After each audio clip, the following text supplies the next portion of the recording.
Builder Rajesh Singh यांची भर दिवसा नालासोपाऱ्यात हत्या। साईनाथ नगर मधील ऑफिसमध्ये गोळ्या घालून हत्या।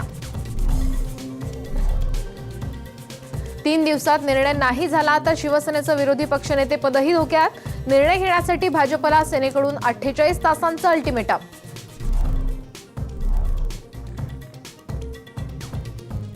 काँग्रेसच्या पक्ष फंडावरून आता पक्षांतर्गत धुसफूस, कुठलीही रक्कम चोरीला गेली नसल्याचं ठाकरेंचं स्पष्टीकरण। तर पृथ्वीराज चव्हाणांनी पक्ष फंड अडवल्याची राणेंची टीका। जळगाव जिल्हाधीक्षक ललित कोल्हे यांची मनसेला सोडचिठ्ठी। समर्थक 13 नगरसेवकांसह कोल्हे भाजपात प्रवेश करण्याची शक्यता। डेंगीच्या साथीनं महाराष्ट्रात थैमान। मुंबईत 10 जण दगावले। केएमच्या 4 डॉक्टरांनाही डेंग्यू। हिंदुजा हॉस्पिटलमध्ये दाखल। पालघर जिल्ह्यातही 9 रुग्ण।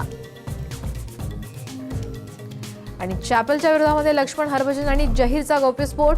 तर तेंडुलकरच्या प्रत्येक विधानावर बोलणार नाही, द्रविडची भूमिका।